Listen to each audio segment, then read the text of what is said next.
Good morning, everybody. Thank you very much for anybody who's here and available to watch today. As you all are aware, my name is Raven Slayer, and welcome to one of the worst sports podcasts out there. This is Raven Slayer's Hour. Now, unfortunately, this unfortunate by myself this week. I just got a call from the old man. He is under the weather currently and is unable to attend today, but still going to be fun and exciting. So much news came out this week as far as the NFL free agency is concerned. We're also going to talk about the other free agents that are still out there looking for a new change. And as well, per the title, there is one new update, one new proposed rule from the NFL that's making everybody laugh. So, without further ado, we'll go ahead and get right into it and start talking about the huge news. So, first things first. What? What, Patrick? No, I don't want to be on. Well, you're crying in the background. Why in the world? Why in the world are you trying to make yourself known?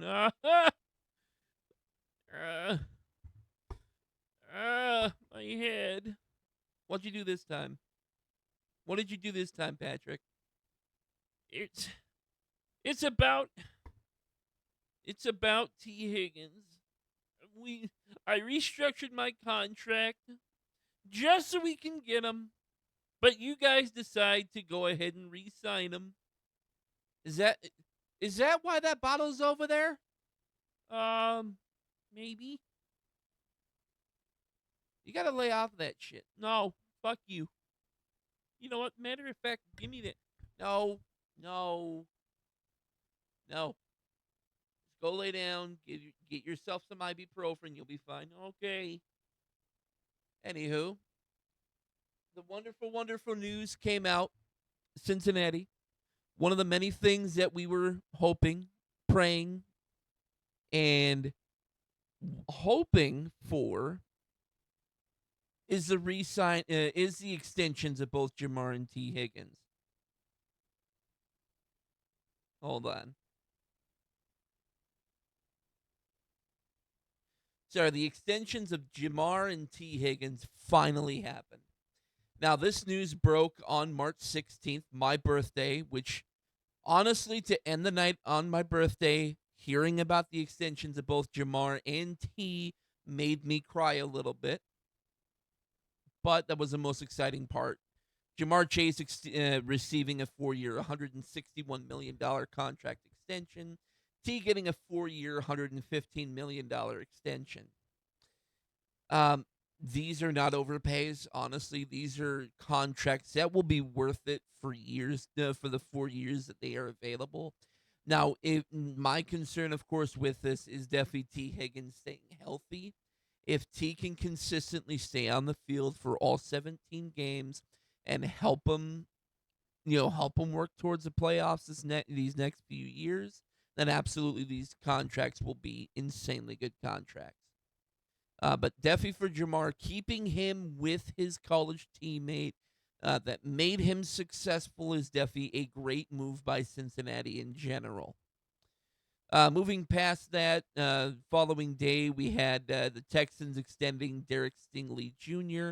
With his 3-year, $90 million contract. Well deserving of that contract. Did a great job. Now, one thing as well that I saw that was kind of unfortunate: the Vikings cutting Garrett Brady. Luckily, he rebounded shortly right after. Patriots picked him up the following day on the 18th. The Eagles extending Lane Johnson was a great deal for him. He gets an extra year on a $30 million contract. Hopefully he stay. Hopefully he gets a more long term contract.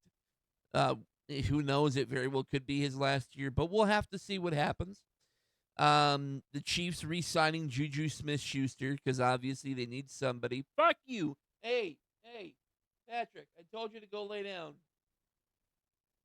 Brandon Graham, unfortunately, on the 18th, did announce his retirement.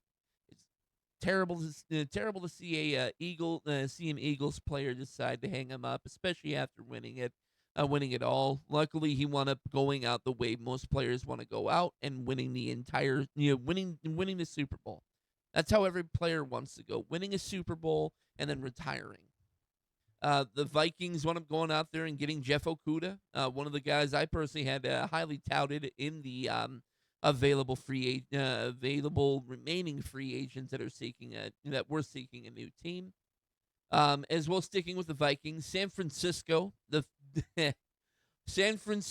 wonderful, wonderful city in California that is deciding that, you know what, we're gonna blow it all up just so we can make sure that we get that max extension for our quarterback that's not going to help us win any games.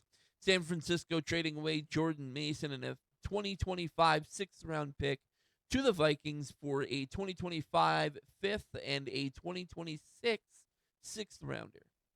I'm kind of excited for this. San Francisco trading away as many pieces as they can just so they can have the available money to be able to extend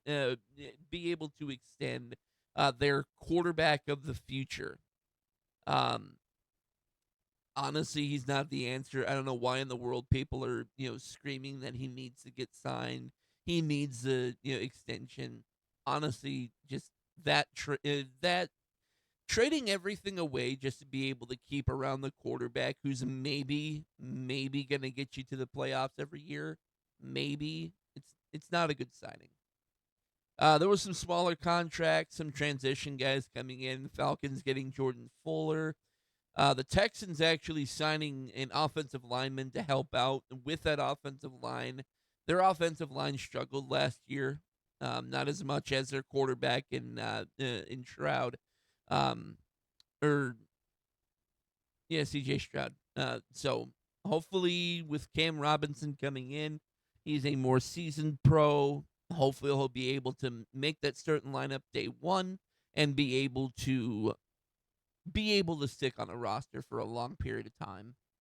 Uh, Vikings going out getting Rondale Moore. Um, Moving on to March 20th, the one guy that came out of retirement after deciding, you know what, I'm going to hang him up, Michael Gallup. Michael decided to retire last year, take a break. He got the break that he wanted. Finally gets signed by Washington. Great pickup for Washington. Another target for their young star. So we'll just have to see. We'll just have to see what Michael Gallup does, especially having that year off. Moving to the 21st. So Thursday. No, Friday. Texans wound up signing Trent Brown. Trent Brown had a very, very lackluster year with Cincinnati. We finally decided to go ahead and move on from him. Great. I mean, it's honestly a great move for Cincinnati. A great move for Trent Brown too. Going to a team with a young star helps get more protection for that younger star. So we'll just have to see what ultimately happens there too. Saints getting Brandon Cooks on a 2-year deal. Brandon Cooks going to the team that originally drafted him. It's great to see him going back there. It begs to question: is he going to just play out these 2 years, and is he going to? Sorry, give me a sec.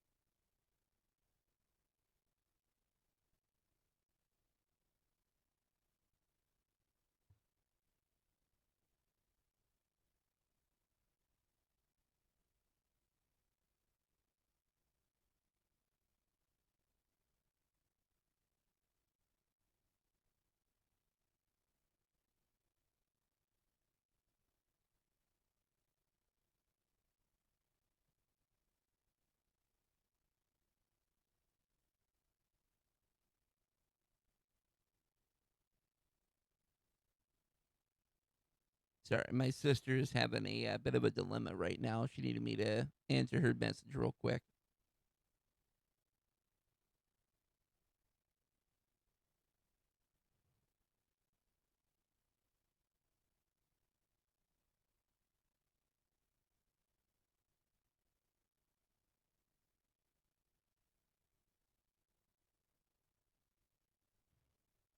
Anywho, Saints getting Brandon Cooks.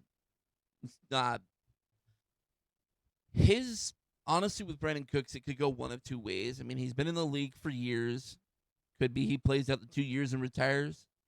Could be that the Saints, after 1 year, decide, hey, you know what, we're gonna move on from you. Could go many ways. But it definitely just begs to see what in the world happens with the Saints. And the final one that came out from March 21st, Jameis Winston, one of the other quarterbacks I had down as a guy who was, who was seeking a new team. Um, yeah, Jameis Winston going to the Giants of all teams, getting on a 2-year, $8 million contract. It's a great cheap contract for the Giants. Transitioning into a new quarterback after stepping away from Danny Dimes. It is a great contract for Jameis. Great contract for the Giants. It's, more than anything, it just begs the question as well: are we going to see see the 30 for 30 Jameis Winston, or are we going to see the Jameis Winston that is more injury prone? It's a huge question mark with Jameis Winston too. He played great with the Browns. His short tenure with the Browns, stepping in for an injured Deshaun Watson. It just so many questions coming from Jameis himself. So, it's majorly a toss up there too as far as what happens, what will happen. So we'll just have to see. So transitioning from the contract signed, I know it was very brief. It wasn't a whole lot that really happened. As everybody knows, I mean, the second week is where you see a lot of contracts going hard, going heavy, sign them, sign them, sign them, sign them, sign them, and then you start seeing a slowdown happen. But there are still a lot of available free agents that are out there right now. A lot of guys that are very highly touted on those lists. A lot of guys that have gone and been looked at by other teams, and are getting visits, everything like that. I know a lot of people are probably going to question what's going to happen with Aaron Rodgers. Um, Aaron, as of now, from what I've seen, he wound up losing out the ability to go to the Vikings. Vikings straight out said, you know what, we're not interested in Aaron anymore. We have this young star in JJ McCarthy. We don't want to move. We don't want to make a move towards a quarterback that's probably only going to be here for 2 years, at very most. Aaron Rodgers' ego right now is very, very terrible. His terrible health with his ego. We'll have to see what happens with Aaron. Honestly, I don't see Aaron getting a huge contract any further. Aaron Rodgers is washed. Just, I'm with my dad now. Aaron, unless he goes to the Steelers, which I highly doubt the Steelers will pick him up. But if they do, wonderful. If they don't, Aaron just needs to retire. Simple as that. So moving on to the other available remaining free agents. Still have a lot of offensive linemen out there seeking new teams. Starting off, Tevin Jenkins, a great player in general. It's a great guy you want to have on your offensive line to help protect your quarterbacks in the future. Teams that definitely still need it, Cincinnati, just one team I'll immediately say. Cleveland definitely needs offensive help, especially after what they've lost so far. Um, Arizona, you need protection for your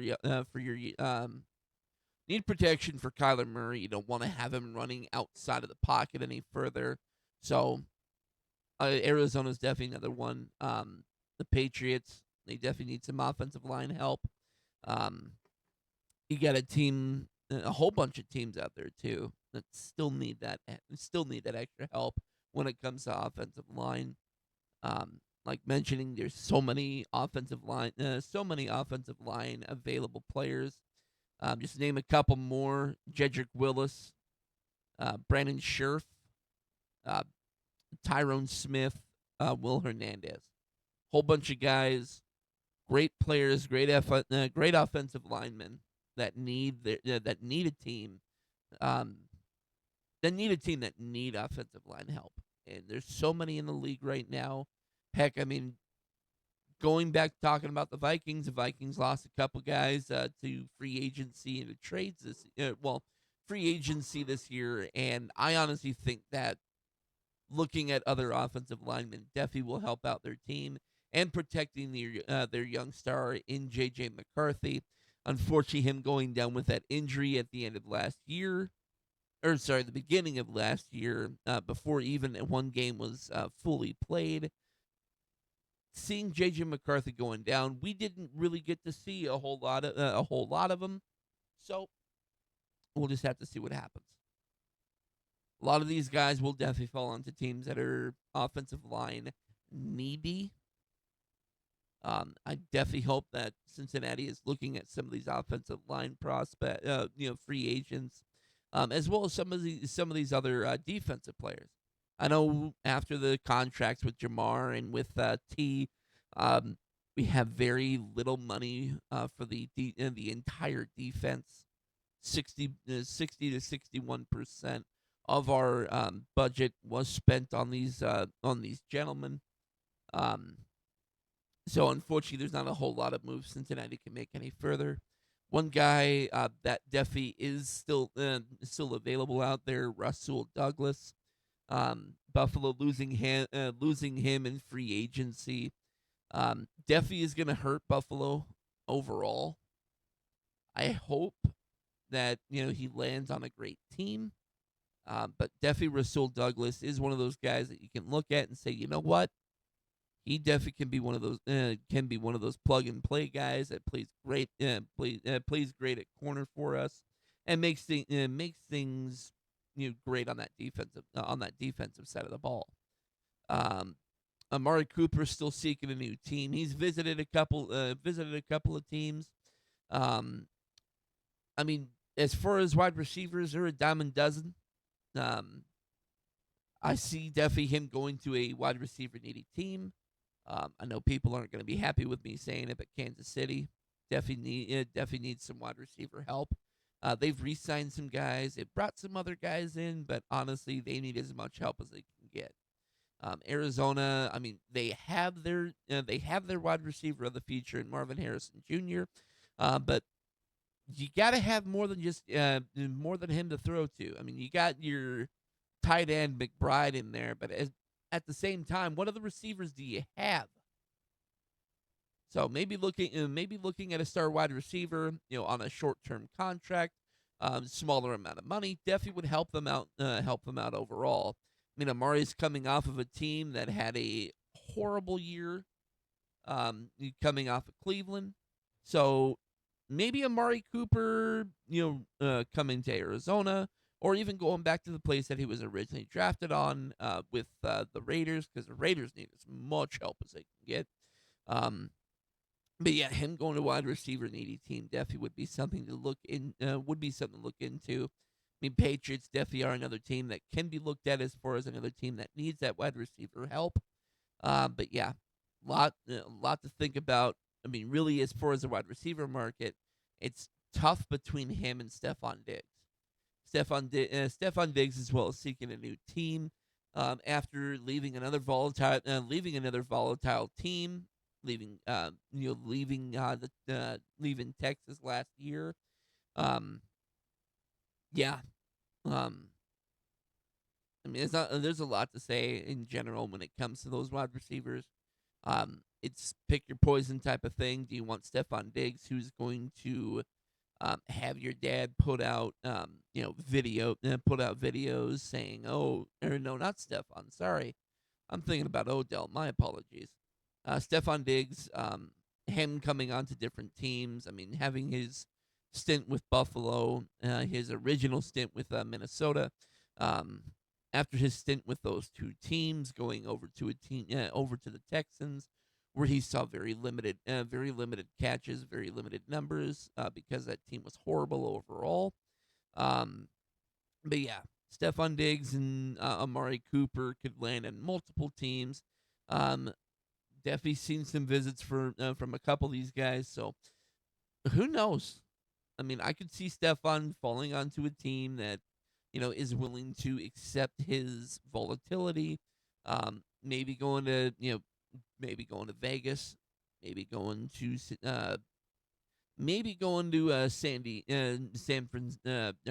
L.A. Not the Rams, but the Chargers. Maybe heading up to Seattle. I mean, they just lost DK Metcalf. You can, see a couple of those guys, either Amari or Stefan or both. I mean, them, both one or both of them teaming up with Cooper Cup. Having more than just one wide receiver option is always the best thing to think about. So seeing one of those two guys going to Seattle might be something we can look into in the future. Um, Asante Samuel Jr.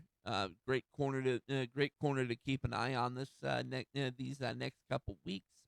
I can see him landing on another defensive needy team. Cincinnati definitely is in need of any defensive help they can get. Um, Mike Hilton, he wasn't the answer for us last year. That's why he is now off the team. We didn't re-sign him. Good riddance. Mike Hilton, Mike Hilton needs to go to a team that's more built around him, more built on his play style. Unfortunately, his time with Cincinnati, he wasn't a right scheme fit for Cincinnati. So him going to another team that definitely is more corner needy, definitely would be beneficial for him. So we'll just see what happens when it comes to Mike Hilton. But definitely Asante Samuel will be one. Asante Samuel Jr. is one guy we'll keep an eye on here for these next few weeks. Him and Rasul Douglas. Um, Sticking with that defensive side of the ball, Justin Simmons still available. Him leaving the Falcons definitely is great for Justin Simmons himself. Um, Justin Simmons can play either the free safety or the strong safety position. Um, Again, defensive needy teams. Honestly, multiple places he can go. Hopefully, through some visits, we can get more clarity on what teams are looking at him, what teams he could land on. I can see Justin Simmons landing on. I mean, honestly, you can go anywhere. Patriots definitely are needing some safety help. Um, the Vikings definitely could be another team to look into as far as needing safety help. Arizona, um, they definitely need some help out there defensively. Cincinnati, I'm gonna any defensive player. Honestly, at this point, I'm gonna start saying Cincinnati, except for Mike Hilton. Mike Hilton, stay far away from him. Cincinnati is in need of any help that they can get, whether it's linebacker, corner, safety, what have you. So many needs for the Cincinnati right now that they need to keep looking anywhere they can. Um, transition, Transitioning into linebackers, there's a couple guys that I still have high on my list as far as the best remaining free agents at their position. Specifically, Kaiser White and EJ Speed. Both of them great linebackers, had great stints with each of their teams respectively. Um, Multiple places they could go, multiple places they could be viewed to go. More than anything, definitely, Cincinnati, Arizona. Arizona definitely needs some linebacker help, without a doubt in my mind. They need it as much help at linebacker as any other team out there. Um, Maybe Minnesota too. Minnesota, I've seen in general need as much help defensively as they need offensively. But yeah, offensively they're fine. JJ McCarthy, so long as he can remain healthy and remain upright, him with his connection, with him connecting with their young star out there, um, uh, God damn it, I'm trying to remember his name. But anyway, their wide receiver crew out there in Minnesota is great. their offensive schemes, so long as McCarthy can stay healthy, they're going to be a great team next year, and I can't wait to see what happens. But defensively, there's so many holes that are still in Minnesota's defense that you need as much help as you can get. Leading me into the final guy to look into, running back. The only running back I really have on the list that is still the best remaining running back still out there, J.K. Dobbins. His stint with the Chargers, his stint with the Ravens. J.K. Dobbins is a great running back to look into. Unfortunately, running backs do grow on trees, so maybe him going to San Francisco as a backup to McCaffrey definitely would be beneficial for San Francisco in general. Now, me personally, I think what may be happening out there is they might be looking at a rebuild. As far as San Francisco, I mean, trading off the pieces that you have so far, you might be looking at a rebuild out there in San Francisco. So many things could happen with San Francisco, but I honestly think that they need to look into a backup running back. J.K. Dobbins definitely would be a great one to look into, especially with McCaffrey being so injury prone. Barely played last year. The time that he played with San Francisco before he got injured, I mean, he was okay. It wasn't great. He was okay. We'll have to see what happens. We'll have to see. But that'll lead me into my final point of the stream. Unfortunately, again, with it just being me here, it's definitely going to be a shorter stream. I unfortunately don't have cards available with me, so I wouldn't be able to open up any boxes. But, unfortunately, with it just being me, it's just really my points. I really wish my dad wasn't feeling as bad as he was. And I wish I wish I had a secondary co-host so we can have an actual conversation. But moving into the final point I had for this episode in general, Green Bay. Green Bay proposed a rule change to ban the tush push. I've gotten multiple viewpoints on this. My dad in general. Um, my dad in general was just, yeah, I mean, if you can't stop it, that's why you're trying to ban it. Just try and learn and adapt to stop it. Blah blah blah. I also got viewpoints from my buddy. From my buddy. Not gonna name his name, and definitely want to keep him anonymous. My buddy John. My buddy John. Number one thing he views is that is football in general. Like, you got to do whatever you can to help yourself win games, help yourself get into the end zone. That's football. That is football. I don't care who you are. Tush push is football. The Eagles found something that they can do to help them get into the end zone, win themselves games. They figured out a formula that works out great for them. Now, it definitely begs the question after review, because, I mean, there was a rule proposal last year before this past season to ban the tush push. Unfortunately, from what I'm viewing, what I'm seeing so far, very highly likely that tush push will be banned. I mean, only team that we definitely see trying to veto the ban, the Eagles will definitely try and push to have that rule change stay in effect. So it just begs the question: what's going to happen with the owners' meeting? Is that rule going to be put into effect where that tush push is banned?